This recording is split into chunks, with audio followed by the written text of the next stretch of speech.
बिस्मिल्लाहिर्रहमानिर्रहीम। रब्बि इश्रह ली सदरी वयस्सिर ली अमरी वहलुल उक़दतम मिन लिसानी यफ़क़हू क़ौली। रब्बी ज़िदनी इल्मा।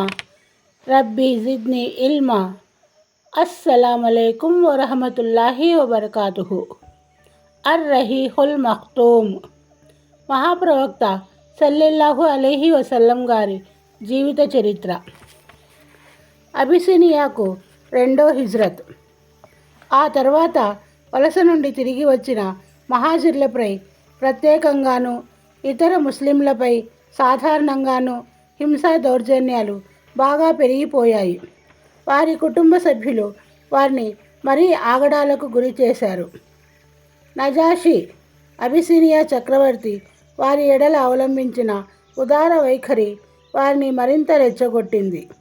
విధిలేక దైవ ప్రవక్త సల్లల్లాహు అలైహి వసల్లం తన అనుచరుల్ని తిరిగి హిజ్రత్ చేయమని సలహా ఇచ్చారు. అయితే రెండవసారి చేసిన హిజ్రత్ మొదటి హిజ్రత్ కంటే అనేక కష్టాలను కొని తెచ్చింది. ఈసారి ఖురైష్ వారి ప్రయత్నాన్ని ఒమ్ము చేయడానికే సంసిద్ధులై ఉన్నారు గనక ఎంతో జాగరూకతతో మెలగవలసిన పరిస్థితి ఏర్పడింది. కానీ ముస్లింలు ఖురైష్ కంటే చురుకుగా ప్రవర్తించారు. అల్లాహ్ వారి ఈ ప్రయాణాన్ని సులభతరం చేశాడు. వారు ఖురైష్కు పట్టుబడక ముందే అబిసినియా రాజు వద్దకు చేరుకోగలిగారు. ఈసారి వారి సంఖ్య మొత్తం 82 లేదా 83 మంది పురుషులు. అమ్మార్ గారి హిజ్రత్ దీనికి భిన్నమైనది. 18 లేక 19 మంది స్త్రీలు. అల్లమా మన్సూర్పురి అయితే స్త్రీలు ఖచ్చితంగా 18 మందే అని అంటారు. అబిసినియా మహాజిర్లకు వ్యతిరేకంగా ఖురైష్ కుట్ర. ముస్లింలు తమ విశ్వాసాన్ని ప్రాణాలను కాపాడుకుంటూ ఓ ప్రశాంత ప్రదేశానికి పారిపోయారన్న అక్కసు ఖురైష్లను వెంటాడుతూనే ఉంది. వారిలో గొప్ప తెలివిగల 2 వ్యక్తులు అమ్ర్ బిన్ ఆస్ మరియు అబ్దుల్లా బిన్ రబియాలను అప్పటికి వారింకా ఇస్లాం ధర్మాన్ని స్వీకరించలేదు ఎంపిక చేసి నజాషి మరియు క్రైస్తవ పదారీల నాయకులకు సమర్పించుకోవడానికి గాను కానుకలిచ్చి తమ దూతలుగా పంపించడం జరిగింది. వీరిద్దరూ అబిసినియాకు వెళ్ళి మొదట క్రైస్తవ పదారీల నాయకులకు కానుకలిచ్చి ముస్లింలను అబిసినియా నుండి వెళ్ళగొట్టడానికి తగు కారణాలను చూపెడుతూ మచ్చిక చేసుకున్నారు. క్రైస్తవ పదారీ నాయకులు నజాషీకి నచ్చజెప్పి ముస్లింలను వెనక్కు పంపిస్తామని మాట ఇచ్చిన తరువాత ఆ 2 దౌత్య ప్రతినిధులు నజాషీ దర్బారుకు హాజరయ్యారు. అతనికి కానుకలను సమర్పిస్తూ తమ మనోగతాన్ని ఇలా బయటపెట్టారు. ఓ రాజా, మీ దేశంలోనికి మాకు చెందిన కొందరు అవివేకులైన యువకులు పారిపోయి వచ్చారు. వారు వారి జాతి ధర్మాన్ని విడిచిపెట్టేశారు. అయితే ఇటు మీ ధర్మాన్ని విశ్వసించలేదు సరికదా, ఓ కొత్త ధర్మాన్ని సృష్టించారు. ఆ ధర్మాన్ని మీరు కానీ మేము కానీ ఎరుగము. వారి తల్లిదండ్రులు, పినతండ్రులు, కుటుంబ సభ్యులు మమ్మల్ని మీ వద్దకు పంపించారు.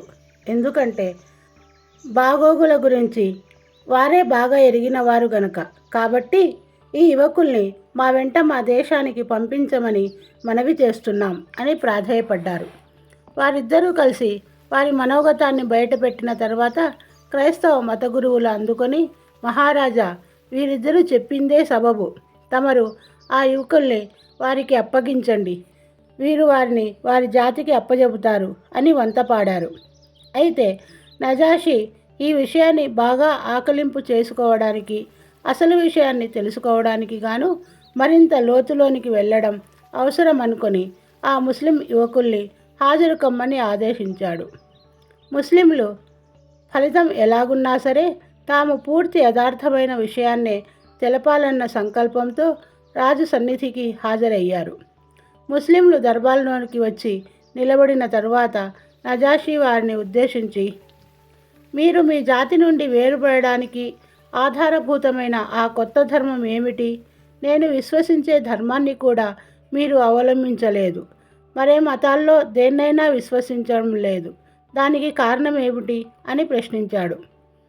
ముస్లింల వైపు నుండి Hazrat Jafar bin Abu Talib ముందుకొచ్చి, ఓ రాజా, అజ్ఞానంలో కొట్టుముట్టాడే జాతి మాది. ఇది వరకు మేము విగ్రహాల్ని పూజించేవారం, చనిపోయిన జంతువుల మాంసాన్ని భుజించేవారము, వ్యభిచారానికి పాల్పడేవారము, బంధువులతో సంబంధాల్ని తెంచుకునేవారము, పొరుగువారి ఎడల దురుసుగా ప్రవర్తించేవారం. మాలోని శక్తివంతుడు బలహీనుణ్ణి అణచివేసేవాడు. మేము ఈ పరిస్థితిలో ఉండగా అల్లాహ్ మా జాతి నుండే ఓ ప్రవక్తను పంపాడు. ఆయన వంశం ఉన్నతమైనది. ఆయన సత్యసంధత, అమానతులను రక్షించడం, పవిత్రతను మేము మొదటి నుండే ఎరిగి ఉన్నవాళ్ళం. ఆయన మమ్మల్ని అల్లాహ్ మార్గం వైపునకు పిలిచాడు. మేము ఒకే దేవుణ్ణి విశ్వసించాలని, ఆయన్నే ఆరాధించాలని, ఆయన తప్ప ఏ రాయి రప్పలను, విగ్రహాలను మేము మా తాత ముత్తాతలు పూజిస్తూ వచ్చామో వాటిని విసర్జించాలని బోధించారు. సతతం సత్యం పలకడం, అమానతులను అప్పగింతలను అప్పజెప్పడం, సంబంధాలను పెంపొందించుకోవడం, పొరుగువారితో సద్వర్తనగా మెలగడాన్ని ప్రేరేపిస్తూ వ్యభిచారం, రక్తపాతాన్ని వదిలేయమని ఆదేశించారు. దుష్కార్యాల్లో చిక్కుకోవడం, అసత్యం పలకడం, అనాథల ఆస్తుల్ని కాజేయడం మరియు శీలవతులైన మహిళలపై అపనిందలు వేయడం లాంటి కార్యాల నుండి మమ్మల్ని వారించారు. ఆయన మమ్మల్ని ఒకే అల్లాహ్ను ఆరాధించమని, ఆయనకు సాటి కల్పించవద్దని ఆదేశించారు. నమాజు చేయమని, రోజా వ్రతాన్ని పాటించమని, జకాత్ చెల్లించమని ఆజ్ఞాపించారు. హజ్రత్ జాఫర్ రజియల్లాహు అన్హు ఇలానే ఇస్లాం సుగుణాలను ఏకరువు పెడుతూ, మేము ఆ ప్రవక్తను సత్య ప్రవక్తగా నమ్మాము, ఆయన్ను విశ్వసించాము, ఆయన తెచ్చిన దైవధర్మం ప్రకారం నడుచుకుంటున్నాము. ఏ ఏ విషయాలను ప్రవక్త సల్లల్లాహు అలైహి వసల్లం హరాం, నిషిద్ధం చేశారో వాటిని హరాంగాను, మరే వస్తువుల్ని హలాల్, ధర్మసమ్మతం చేశారో వాటిని మేము ధర్మసమ్మతమైనవిగాను తలచాము. దీనికి మా జాతి మా ఎడల ఉగ్రరూపం దాల్చింది. అది మాపై దౌర్జన్యాలు చేసి హింసించింది. మమ్మల్ని మా ధర్మం నుండి తప్పించడానికి పన్నాగాలు పన్నింది. మమ్మల్ని శిక్షించింది. మా జాతి మమ్మల్ని అల్లాహ్ ఆరాధన చేయకుండా తిరిగి విగ్రహారాధన వైపు మరలేందుకు ఏ అశుద్ధ పదార్థాలను వారు సమ్మతం చేసుకున్నారో తిరిగి మేము వాటిని ధర్మసమ్మతమైనవిగా భావించాలని ఒత్తిడి తెచ్చింది. వీరిలా మాపై చేస్తున్న ఆగడాలను, హింసా దౌర్జన్యాలను అధికం చేసిన తర్వాత మాకు నీడ లేకుండా చేసినప్పుడు, మా ధర్మం నడుమ అడ్డుగా వచ్చి నిలబడినప్పుడు మేము తమ దేశానికి వలస రావాల్సి వచ్చింది. ఇతరుల కంటే మిమ్మల్నే నమ్మి మీ రక్షణలో ఉండటానికి సంసిద్ధులమై వచ్చాము. ఓ రాజా, మీ వద్ద ఉన్నంత వరకు మాపై ఎలాంటి జులుం జరగదని మేము ఆశిస్తున్నాము అని విన్నవించుకున్నారు. దానికి నజాషి, మీ ప్రవక్త తెచ్చిన ధర్మంలోనిది ఏదైనా మీ దగ్గర ఉందా అని ప్రశ్నించాడు. అప్పుడు హజ్రత్ జాఫర్ రజియల్లాహు అన్హు ఉంది అని బదులు పలికారు. నజాషి, అదేమిటో చదివి వినిపించు అని ఆదేశించగా హజ్రత్ జాఫర్ రజియల్లాహు అన్హు మరియం సూరాలోని మొదటి ఆయత్లను పఠించి వినిపించారు. ఈ పఠనాన్ని వినగానే నజాషి, క్రైస్తవ మత గురువులు బాగా రోధించారు. కన్నీటితో వారి గెడ్డాలు తడిసిపోయాయి.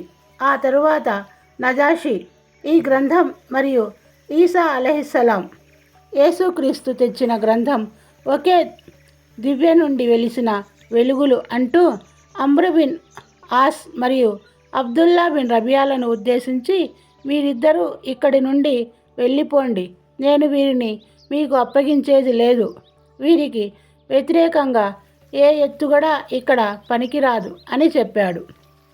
ఈ రాజాదేశం వెలువడ్డాక వారిరువురు దర్బారు నుండి బయటకు వచ్చారు. అయితే అమ్ర్ బిన్ ఆస్ మాత్రం అబ్దుల్లా బిన్ రబియాను ఉద్దేశించి, దైవ సాక్షి, రేపు చూద్దువు గాని వారి గురించి నేనే ఎత్తుగడ పన్నుతానో వారు కూకటి వేళ్లతో పెకలించబడతారు అని అన్నాడు. దానికి అబ్దుల్లా బిన్ రబియా, పోనీద్దువు, వారు మాకు వ్యతిరేకంగా చెప్పినప్పటికీ మన కుటుంబానికి తెగకు చెందినవారే కదా అని నచ్చజెప్ప ప్రయత్నం చేశాడు. కానీ అమ్ర్ బిన్ ఆస్ మాత్రం ఆయన మాటల్ని పట్టించుకోలేదు.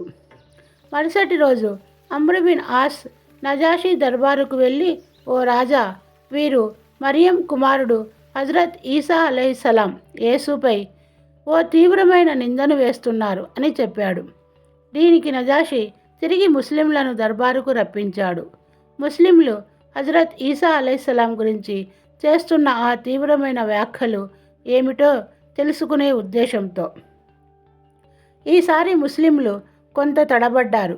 అయితే వారు ఏది చెప్పినా నిజాన్నే చెబుతామని, దాని పరిణామం ఏమైనా సరే అని నిర్ణయించుకొని దర్బారుకు హాజరయ్యారు. నజాషీ వారిని ఉద్దేశించి ఈ విషయాన్నే ప్రస్తావించాడు. హజరత్ జాఫర్ రజియల్లా అన్హు, మేము హజరత్ ఈసా అలైహిస్సలాం గురించి మా ప్రవక్త సల్లెల్లాహు అలైహి వసల్లం చెప్పిందే చెబుతున్నాం. అంటే ఆయన ఈసా అలైహిస్సలాం అల్లాహ్ ప్రవక్త అని, ఆయన ఆత్మ అని, కన్య అయిన పవిత్ర మరియం అలైహిస్సలాం గర్భాన జన్మించినవాడని చెప్పారు. దీనికి నజాషీ భూమి మీద నుండి ఓ గడ్డిపూచ పైకెత్తి, దైవసాక్షి, మీరు చెప్పింది యథార్థం. హజరత్ ఈసా అలైహిస్సలాం ఈ గడ్డిపోచ కంటే మెరుగైన వాడు కారు అని అనగా, అక్కడున్న క్రైస్తవ మత గురువుల నోటి నుండి ఆశ్చర్యాన్ని వెలుబుచ్చినట్లుగా అదేమిటి అనే పలుకులు వెలువడ్డాయి. నజాషీ వారి ఈ హూంకారింపును విని, మీరు హూంకరించినా సరే ఇది యథార్థం అని పలికాడు. ఆ తరువాత నజాషీ ముస్లింలను ఉద్దేశించి, వెళ్ళండి, నా రాజ్యంలో ప్రశాంతంగా బతకండి. మీ ఎడల దుర్భాషలాడే వానికి జరిమానా విధించబడుతుంది. మిమ్మల్ని బాధించడం వల్ల నాకు బంగారు కొండ లభించినా సరే దాన్ని నేను సహించేది లేదు అన్నాడు. ఆ తరువాత తన దర్బారులోని వారిని ఉద్దేశించి, వీరిద్దరూ తెచ్చిన కానుకలను వారి ముఖాన పడవేయండి.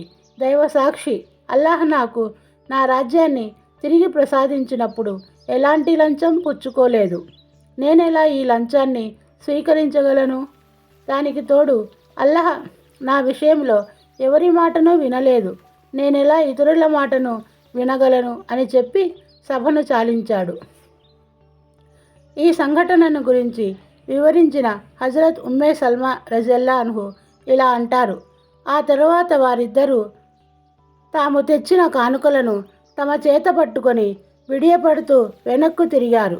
మేము నజాషీ దగ్గర ఓ మంచి దేశంలో ఓ మంచి పొరుగువాని పంచన ఉండిపోయాము. ఇది ఇబ్నే ఇస్హాక్ రజియల్లా అన్హు గారి కథనం.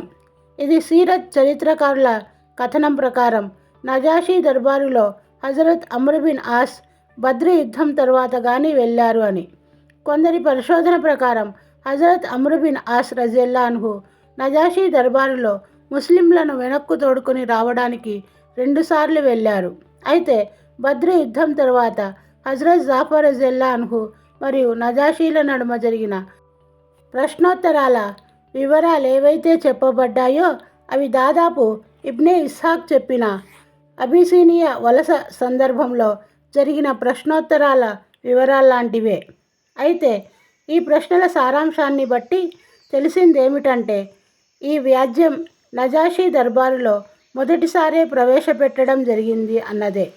అందుకని ముస్లింలను వెనక్కు తీసుకురావడానికి జరిగిన ప్రయత్నం ఒక్కసారే జరిగిందని, అది కూడా అబిసినియా వలస తరువాత జరిగిన ప్రయత్నం అని గట్టిగా చెప్పగలం. ఏది ఏమైనా బహుదైవారాధకుల ఈ కుట్ర కుతంత్రాలు విఫలం అయిపోయాయి. తమ విద్వేష వైషమ్యాలను బహిర్గతం చేసుకోవడానికి, తమ అక్కసును కేవలం తమ అధికార పరిధిలోనే వెళ్ళగక్కడం తప్ప మరే గత్యంతరం లేదనే విషయం వారికి తెలిసిపోయింది. దీనికోసం వారు ఈ భయానకమైన ప్రణాళిక గురించి ఆలోచించనారంభించారు. నిజానికి ఈ ఉపద్రవాన్ని అడ్డుకోవడానికి వారి ముందు 2 మార్గాలున్నాయన్న విషయం బాగా అర్థమైపోయింది. ఒకటి, తమ శక్తిని ఉపయోగించి దైవ ప్రవక్త సల్లెల్లాహు అలైహి వసల్లంను దైవ సందేశ ప్రచారం చేయకుండా అడ్డుకోవడం. 2. ఆయన్ను తుదముట్టించడం. అయితే రెండో మార్గం అతి కష్టంతో కూడుకున్న మార్గం. ఎందుకంటే అబూ తాలిబ్ దైవ ప్రవక్త సల్లెల్లాహు అలైహి వసల్లం సంరక్షకులుగా ఉంటూ బహుదైవారాధకుల ముందు పటిష్టమైన ఇనుపగోడలా నిలబడి ఉండడం. అందుకని అబూ తాలిబ్తో ముఖాముఖిగా వ్యవహారాన్ని తేల్చుకోవడమే మంచిదని గ్రహించారు వారు. అబూ తాలిబ్కు ఖురైష్ బెదిరింపు. ఈ బెదిరింపు గురించి మనం రేపు తెలుసుకుందాము. అస్సలాము అలైకుం వరహమతుల్లాహి వబర్కాతుహు.